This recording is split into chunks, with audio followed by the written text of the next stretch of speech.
Sherry, we need 4 cups of coffee in the main conference room on floor 5 stat. And also 5 cups for the group waiting in the lobby and 6 cups in the meeting room on the 3rd floor. And I need those all done in 5 minutes, so get on it. All those rooms at the same time? Each group has important clients, so we can't keep them waiting. Since all you can do is make subpar coffee and be eye candy while carrying it, it's a perfect job for you. So hurry up and get it done. Doing all that in 5 minutes is impossible. I just got out of the CEO's office after delivering some papers. Then go home. What do you mean by that? You're obviously lazy and useless, so there's no reason for you to be here. This is a place of business where only serious people with skills can survive. For your own sake, get lost. That's a bit unfair, don't you think? You've already wasted enough of our time. Since you're so slow and haven't gotten anything done, I'm going to have to rely on some of the new hires to cover for you.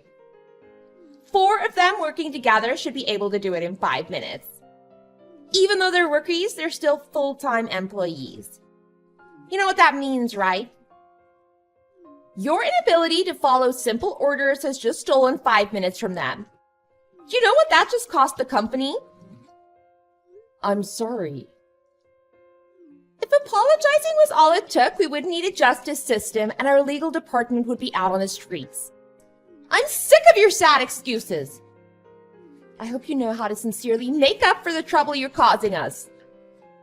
Sincerely? What do you mean by that? I'm taking the 4 new hires out for drinks tonight, and it's on you.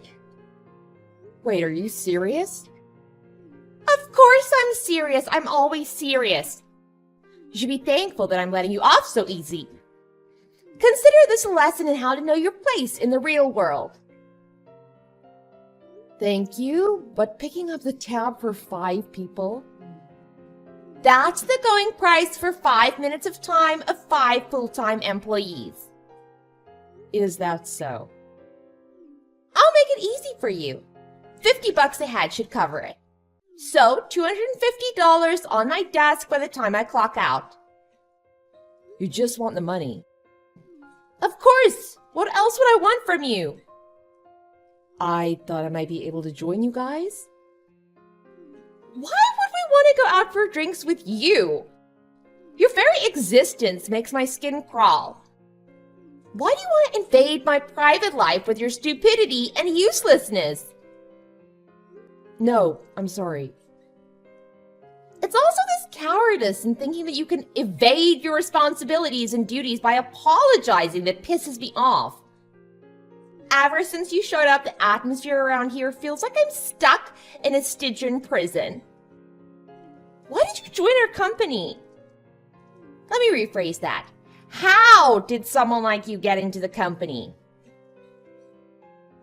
For a long time, I've been interested in the medical devices this company produces. My goal for now is to better myself and make myself useful to others. And you're already screwing that up by the looks of things. You're lowering everyone's working efficiency by being yourself.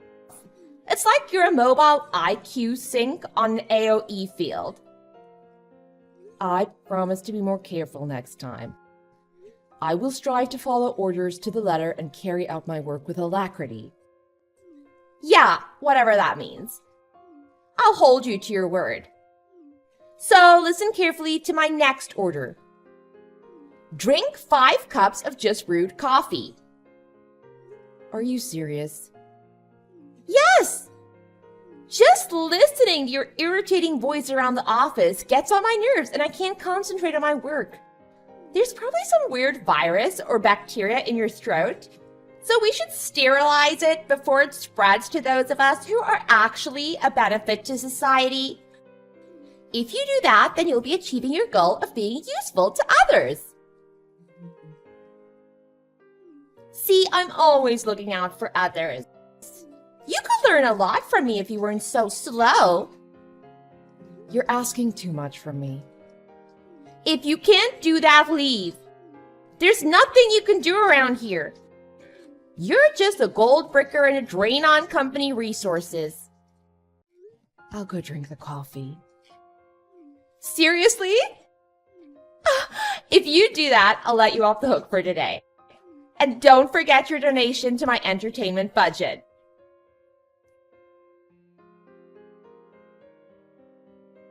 Sherry, have you eaten lunch yet? Dad, no, I haven't eaten yet.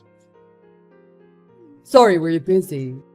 You just started working, so don't push yourself too hard. You won't last long if you do. Take it from me, I know from experience. Well, forget all that. Let's go and grab a bite together. I just got a break to get a late lunch. Sorry, Dad, I don't think I'll be able to eat anything. What's the matter? Are you not feeling good? My throat is a little sore and my stomach hurts a bit. That's not good. Not good at all. It could be a cold. Drop what you're doing and please go to the clinic to get that checked out. It's fine. It's not a cold or anything like that. You're just like your mother in that regard. How so? She just said it was a little cold and kept pushing herself.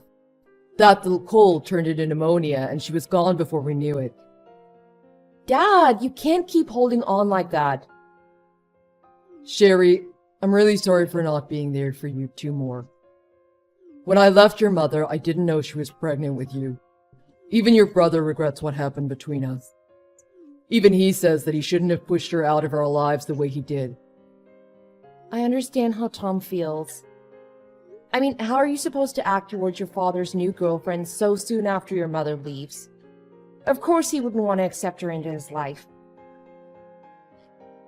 While that may be true, we both regret what happened. We may never be able to make up for it.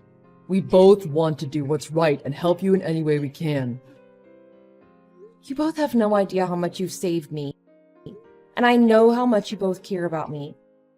I thank you from the bottom of my heart. Are you sure your throat and stomach are okay? I don't want you to push yourself too hard. We can get Tom to look at it if you want. I'm sure he wouldn't mind checking it out for you. You know he's busy running the new city hospital. I can't bother him with something this small. Well, I know some good doctors. You want me to refer you to them? Dad, you're being overprotective again. I'm fine, so stop worrying so much. I'll be fine tomorrow, and if anything happens, I'll let you or Tom know immediately. If you say so, then I'll let it go. But if anything or anyone tries to hurt you, tell me right away, you hear me? I don't want to have to relive what happened at your mother's funeral.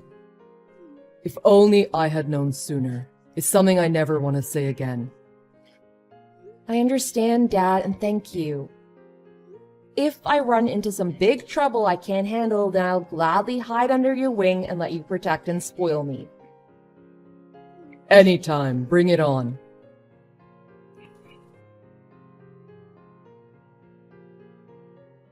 You really are something, aren't you?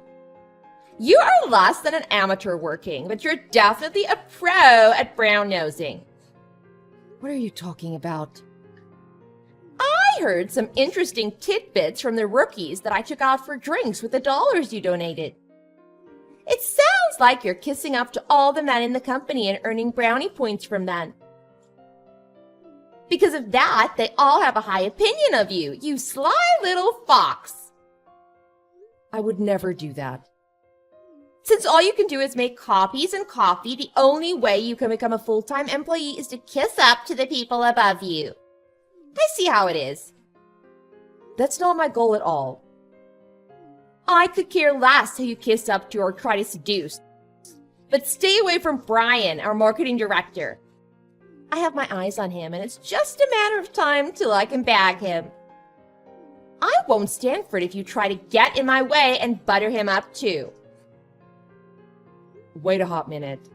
This conversation has taken a hard left turn somewhere and I want off. They even overheard Brian saying that he thought you were cute.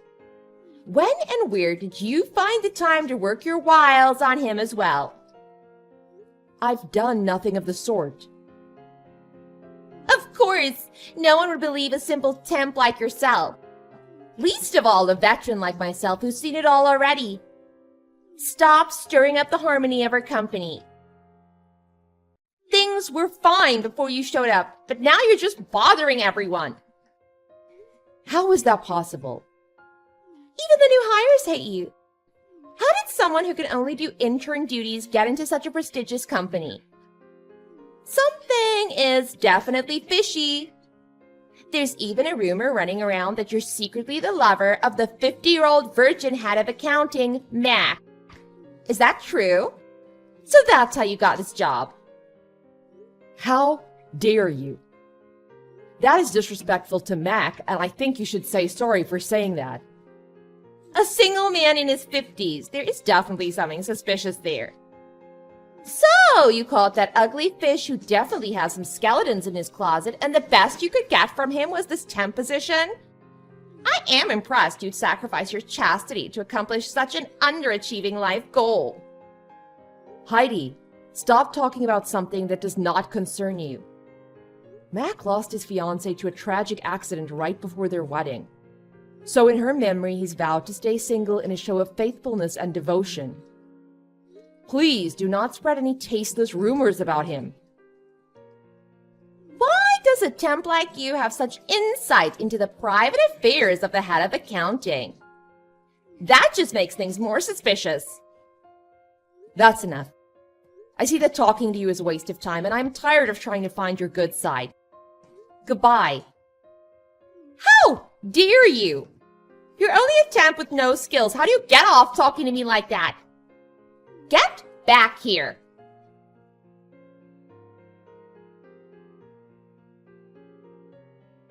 I see you need to be taught another lesson of how this world works. I hope you learned something from that little accident. How was the coffee I gave you? You've gone too far this time, Heidi. Those of no value to the company deserve no mercy. Luckily, I used my arm to block most of it, so I only got some light burns on my arm. I'm in the company infirmary now getting it looked at. Too bad. I was aiming for some second-degree burns on your face. How unlucky of me. You were aiming for my face when you threw that boiling coffee at me? That's right. You ignored my warning. I told you to stay away from Brian. Drop dead, you ugly witch. Brian asked for a coffee, so that's what I did. I brought him a coffee. That's all. I'm not trying to brown nose or hit on him. That does it. I can no longer stand you. You're so unbearably annoying. You're just an exasperating temp with ideas above her station. That's why coffee gets accidentally spilled on your head. Shall I use my connections to the CEO to get you fired? How'd you like that? Oh, so you know my father then? What was that? The CEO of this company is my father. I didn't know Dad was a friend of yours. You're the boss's daughter.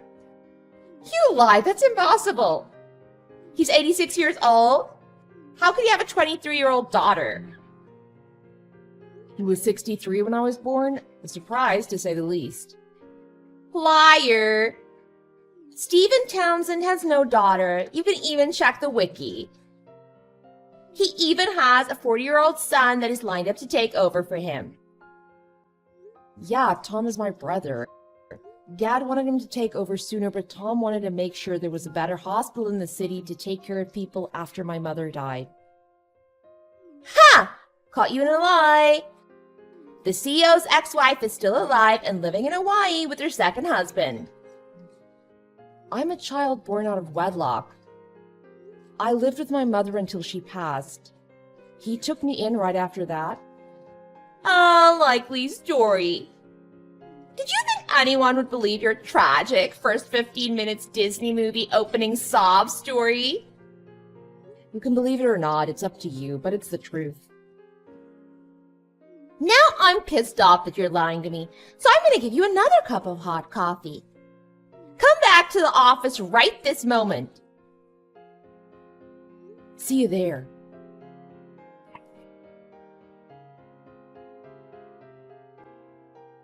I'm sorry. Huh? You don't need to pour another cup of coffee on me then? So, you just weren't some temp staff sent by the agency? I didn't know you really were the boss's daughter. I apologize for all the pain I've caused you. Did you talk to my father? Yes! Never in a million years did I think he would roll up with you. And what did he say to you? That my fate rests in the beautiful hands of you, Miss Sherry. I see. Thank you so much, Miss Sherry. For what, may I ask? You stood up in defense of me, did you not? When he called me in, I thought for sure he'd reprimand or even demote me. Imagine my relief when he told me that everything would be left in Miss Sherry's capable hands. I know everyone and everything in this company, so please rely on me for all your needs to get acquainted here. That's it! We still haven't held a welcome party for you. Those lazy bums in HR completely left you out when we had a celebration for the new hires. Brian and I will take responsibility for this and we'll have a blast. I'm sure Brian will sign on when he hears it's an order from up on high. Stop right there. There are other things that need to be discussed. Also, I don't need a welcome party. Oh, I see. Loud get-togethers aren't to your liking. Completely understand. Like me, a classy young lady like yourself would prefer a small, intimate gathering over a boisterous, impersonal festival of people you don't know. Then, how about a dinner for four at a nice restaurant? You, me, Stephen, and Brian. How does that sound? I know the perfect place. It's a bit pricey, but I'm sure we can squeeze it into expenses. You're fired. What do you mean? Terminated, let go, laid off, made redundant, sacked. Part of a streamlining process. Take your pick, I got more. You gotta be kidding me, right? I'm not a comedian, so no jokes. Sorry. This is an executive decision and the paperwork is already filed. Please quickly pack up your stuff and leave the premises post-haste. Don't you think you're overstepping your place here? Just because you're the boss's daughter, what you're doing is excessive. I'll sue you for wrongful termination.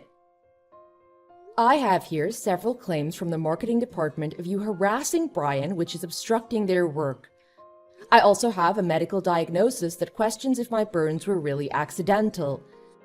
This could be used as evidence for second or even first-degree assault charges. It also seems like I was just the last in a series of bullying and power harassment victims, all of which point to you as the perpetrator. After a thorough in-house investigation, several more victims have come forward. I believe I have more than enough evidence to terminate your contract. I'm sorry. I confess that all those misdeeds are my own. The pressure and stress of the job made me act out of character. From this moment on, I will change my point of view and start with a clean slate. So please, Miss Sherry, I beg of you, please have mercy and be lenient. If you can't handle the stress and pressure of this job, you really should not be here. As a wise woman once told me, those of no value to the company deserve no mercy.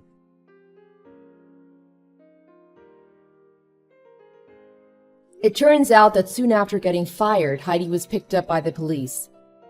It seems like someone else didn't like what she was doing, and an outside investigation into her harassment bore fruit. In addition to her arrest, my dad demanded 100 grand in physical and emotional damages from her. That surprised me as well. Even though he left her up to me, he was pissed off enough that he got involved afterwards. A bit strange, but I did feel his love through that action. So I continued to work at my father's company, hiding who I really am. In the course of time, Brian ended up asking me out, and one thing led to another, and now we're dating. I'm sure he'll be as surprised as Heidi when he finds out who I really am. But it probably won't end in cold sweat mixed with tears like the last person who found out.